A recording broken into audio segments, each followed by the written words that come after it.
So hi, everybody. Welcome to our Zoomcast series. Again, I'm Dave Ryan. As you know, I'm the Chief of Hemonc here at Mass General.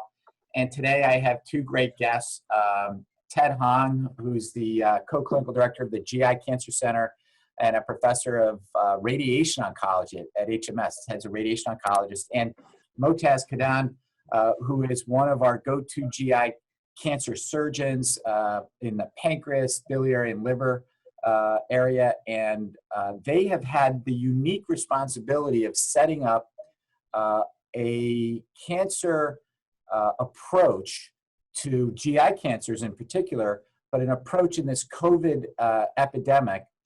How are we putting off cancer surgeries? How do those patients get managed? And how do we prioritize? Because if you haven't known, in Massachusetts and in Boston, all elective procedures and elective surgeries have been canceled by the governor. And so we had to respond to that. And because we have great folks like Ted and Motaz, I think we've been able to respond to it quite well. So let me have them introduce themselves. So Ted, tell us a little bit about yourself and where you're from, that kind of thing. So I'm Ted Hong. I'm a GI radiation oncologist here at Massachusetts General Hospital. I grew up in Connecticut and trained out in Wisconsin and came back here in 2005 and have been really fortunate to be part of such a great GI cancer group here. And Motaz? So I'm Motaz Qadan. I'm one of the surgical oncologists, as Dr. Ryan was just mentioning, and I focus my practice on pancreas and liver surgery. And I'm also involved intimately with this GI oncology group at the Massachusetts General Hospital. I did my training residency at Stanford University and my fellowship at Memorial Sloan Kettering in New York.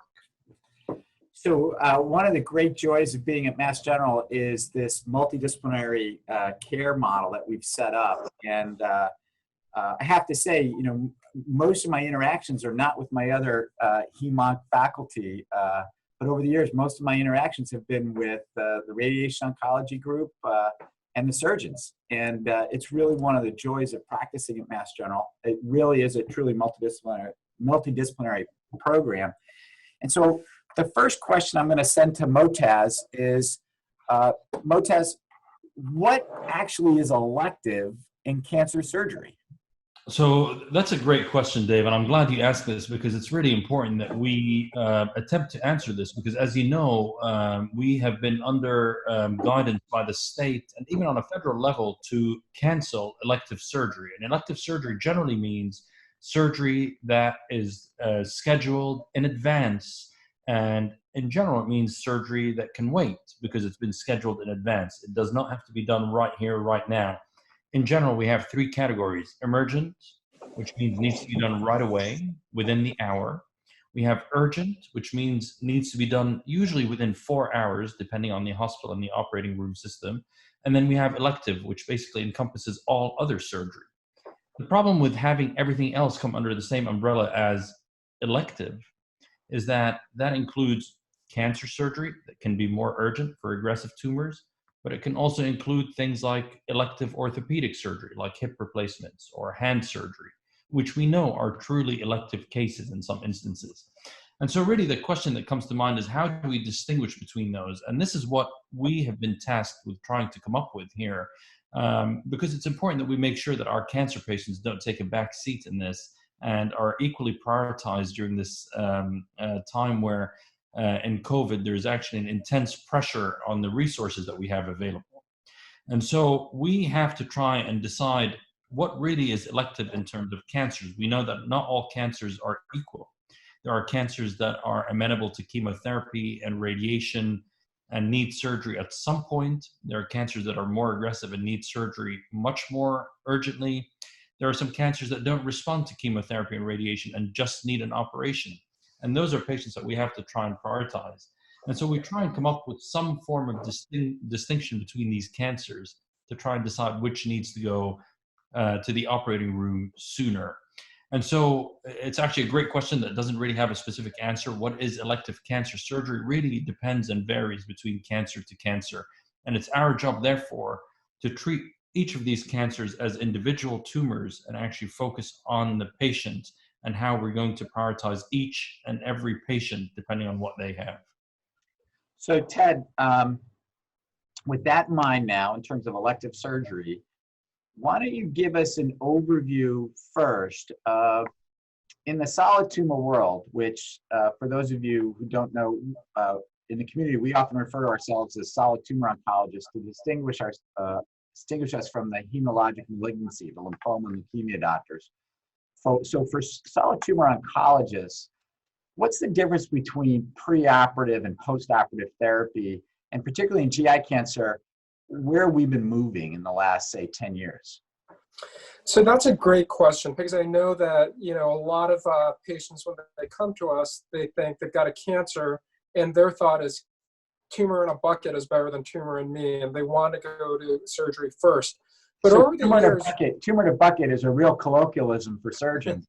As you can tell, I said in the beginning, the danger of working at Mass General is you start hanging out with too many surgeons and talking like them. So the bucket is where they put the stuff in the OR that they're not going to put back into a patient. Is that correct, Dr. Qadan? That's exactly right. We say tumor in a bucket. That's exactly right. Okay. All right. Ted, and that's continue. a great point, Dr. Ryan, that we all do talk like surgeons now. But there's no doubt that there's always this push to try to get the cancer out. But we've learned over the years that for many GI cancers, that even when you get the cancer out, patients are at risk for having their cancer come back. And when it comes back, it can come back in one of two ways. It can come back somewhere else in the body, and we call that metastatic or systemic recurrence, or it can come back where the operation was, and we call that local recurrence. And a lot of work has been done in terms of chemotherapy and radiation to try to reduce the risk and give people the best shot at being cured with this big operation. Now, historically, things have been done after the operation, because without good imaging and ways to stage a patient, the only way you'd know if someone was a high-risk patient is to cut it out, see if the nodes were involved or something, and then make your treatment decisions based on that. The problem with that approach is that it's hard to get through all of this treatment after you're such a big operation. And from my perspective, when I irradiate something in areas that's been cut out, the patient lives with the irradiated organs for the rest of their life. So as the technology got better for us to be able to tell, does someone have more advanced disease or early disease, we've really moved towards doing all the treatments before the operation. And that really provides a few main benefits. One is that it enhances the likelihood that a curative operation actually occurs, because by shrinking the cancer, it lets Dr. Qadan cut it out cleanly. The other thing is there is a much better completion rate of all the treatments, meaning the ability for Dr. Ryan and me to get our treatments in is much better by giving the treatments ahead of time. And the third thing is their long-term quality of life is better, because they've received their treatment, and then what I irradiate got cut out by Dr. Qadan, and they're not living with that radiated cancer. And numerous studies are showing that outcomes are just better by doing things before the operation. And we at MGH have really embraced that and have really been at the forefront of moving everything to doing things before the operation. You know, it's interesting. One of my pet peeves over the years, as you guys both know, is that I wish in a different life I had become a surgeon, because a chance to cut is a chance to cure in my book. And but you know, the principles of solid tumor oncology are that you have to cut it all out with negative margins, and particularly in the upper GI tract and a lot of GI cancers in the lower GI tract, giving preoperative therapy gives you that better chance of cutting it out with clean margins. Motaz, any comments there? Yeah, I mean, I couldn't agree more with both Dr. Ryan and Dr. Hong. And, you know, I mean, I would just basically echo that exact sentiment. I think for me, you know, we pride ourselves on excellent outcomes after surgery at the Massachusetts General Hospital. And I think we actually achieve incredible outcomes. But I will say that despite that, these operations are generally so big or can be so big that patients really would like to focus their recovery on getting better, getting up and about, being able to walk around, being able to eat and drink again. The two things I would say are that it's really hard to imagine giving very intense chemotherapy at that point, or even sort of, you know, more moderate regimens still are actually difficult to tolerate, and patients are focusing on recovery from surgery. But the second thing is that mental sort of barrier, knowing that you still have to go through for treatment of chemotherapy and radiation after. If you have it all done before, And you can actually do that, and you can actually also monitor to see how the tumor responds and are able to then guide treatments at a different stage in life, knowing that you have seen how those tumors respond, I think makes a big difference. And obviously, if we can get to surgery and we can take things out that are smaller, more cleanly, with negative margins, and the nodes are negative, then surely that must be associated with better outcomes, which is what we're seeing now. So I would second all your thoughts as well. So Ted, radiology must be key in all this. How did you set up the process to review all these cases, and how's that going? So even before this COVID pandemic, we had been doing multidisciplinary conferences 4 days a week here at the MGH, with radiology involved, showing us all the cases, and a group of doctors from each discipline discussing each case. The thing about those conferences, though, is they tended to be more geared towards the new patients that we were seeing in that particular clinic on that particular day. What was different about the task that we had in front of us when we needed to start reviewing all the cases that were being thought of for the operating room is we needed to compile all the GI cases every week and consolidate them into 2 meetings a week with radiology there. So working with Dr. Qadan, who's one of our top-notch radiologists here at the Mass General, we organized a procedure whereby we would get a list of all the patients being considered for the operating room, and then Dr. Qadan would load all their scans and via Zoom share all the scans with all of the GI cancer physicians on the call at the same time. And this has really been a transformative process, from my view at least, in that while we've always done great multidisciplinary care at the General, what's different is having 60 GI cancer specialists on a meeting at the same time.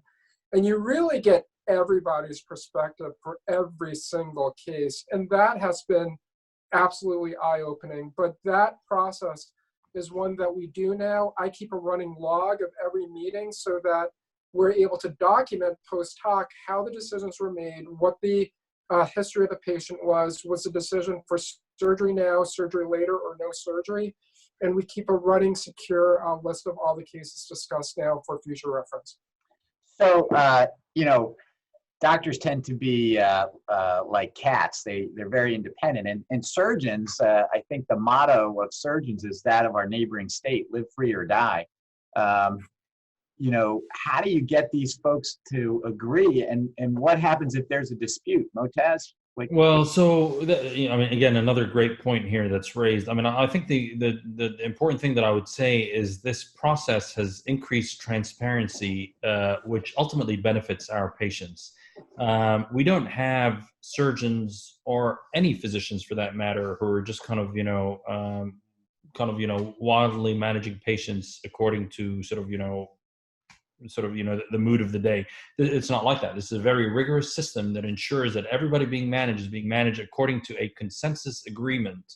And so this way, the patient gets a second, third, fourth, 10th opinion without even having to move and seek a second opinion, because they're actually getting that by default in the way that this tumor board is structured. I will also add just a couple of things to mention that, and again, it's really a privilege for me to be able to work with people like Dr. Hong and Dr. Ryan.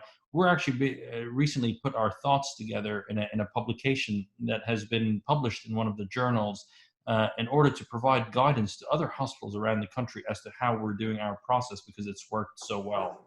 One of the things that came out is, how to decide who goes to surgery and who doesn't. And we've been able to come up with very objective criteria that have helped us determine who needs to go for an operation at this time.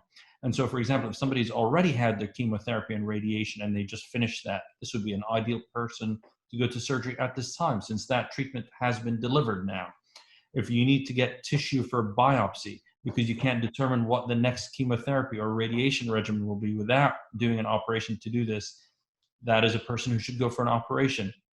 If somebody has an emergency that is related to their underlying cancer, for example, a perforation, which means a hole in the bowel that's been caused by a tumor, then that's another person who would need to go to the operating room at this time.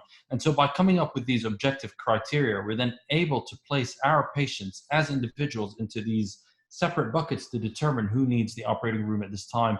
And that way we also know that we're using the resources appropriately at this time, but we're also protecting our patients from not needing to be in the hospital if that can be avoided as well at this time. So Ted, how do people feel about it? So when you get back to them about the decision, you say, hey, we discussed this at our meeting. What do people say? I think that people are actually deriving a lot of confidence from the fact that it's a group decision that's being made, that there is a collective wisdom of the group and a life experience behind the recommendations that are being made.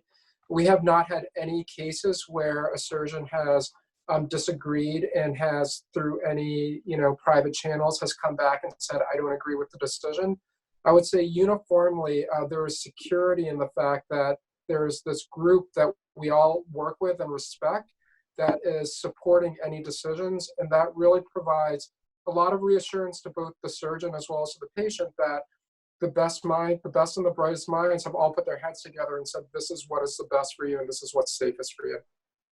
All right, so as you think about moving forward in this crisis, and particularly with this process that we've set up, I'll start with you, Motaz. What do you think will stay for good?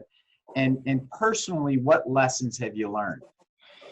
Yeah, that's a great question. I think one of the things that I think has been the strongest element of this is what Dr. Hong just described as this team effort that we have developed. This ability to work together in conjunction. I mean, we've always done this well, but even when we've done this well by having a medical oncologist, a radiation oncologist, and a surgeon in the room at the same time with the patient to facilitate the conversation and have one big conversation as opposed to several isolated little conversations, to have numerous of those individuals and specialties present has really kind of, that additional element of security that Dr. Hong just mentioned. I couldn't agree with that more. I think that should be here to stay, that every case should be discussed in a large group like that, because when you come to a consensus that's based on 3 is better than 1, but 10 is better than 3, and 20 is even better than 10. If we can actually all agree unanimously as we have been doing. The other element of this, I will say, is that we have learned to work with the technology platforms that we have really well in the last month. And that's actually been facilitated in part by the hospital and the organization. But actually, it has been a robust system that has worked incredibly well. It allows for better visualization. I mean, I will see, scans now in ways better than I've ever seen them before. We're able to see them closely on our computer monitors and have the radiologist point out to us. And everyone is in attendance because it's actually physically doable. It's easy to log onto a computer or a phone or an iPad. So I think elements of that are definitely here to stay. And then finally, go ahead. I was just going to say, finally, I think that the virtual element of this for patients has been fantastic. Right. Having to travel to come and talk to me for an hour or 2 hours just to have a 15-minute conversation, I think is actually going to become a thing of the past. I think that where we can spare patients long trips for conversations that are doable like this are going to be the new norm. And actually, that's a new normalcy that we would like to see come in, I think. To your point, I would say one of the amazing things of collecting these 60 people is that our colleagues at our satellites at Newton Wellesley, Waltham, Danvers, Exeter, Wentworth Douglas, Emerson, they're as much involved as anybody, and it really gives you the sense of no matter where people are in the greater MGH network, they're getting the same level of care. So Ted, same question to you. So what do you think will stay, and what have you learned personally? So I would echo everything that Dr. Qadan just said. I think it's been transformative, our ability to get together and review every single case. I think that the one thing that will definitely carry forward is, as you know, the majority of our patients come through our multi-clinics, but not all, and there's still patients who are seen one-off. You'll get a call, Dr. Ryan, from, someone who knows your sister's cousin, and they'll come in and see you. But now every patient is being discussed, and I think that is really a good thing, and it really allows for an excellence in the standard of care and ultimately better patient outcomes. The thing that I think can also grow from this, again, with the eye-opening experience of us all being able to get together, I think that this is going to permit us to enter a new phase of research collaboration across our institution. We've been working somewhat within our own disease groups with associations, with a core group of people, maybe in each disease group, thinking about what clinical trials and ideas we have next. I think that this has shown me that we can open that up on a regular basis for more input. I would love more input from some of our community physicians as well out at Emerson, Newton Wellesley, Waltham, I would love to hear from them. What protocols do they need us to open up? What direction is important for them? I think these are all ways to engage our greater GI cancer community here at the General. And I think that it can really drive research forward. All right. Well, you guys are terrific. Thanks for taking time out to discuss this. And I'm sure folks out in the community will really appreciate the insights that you've given them today. So take care and have a wonderful rest of the week. Thank you very much.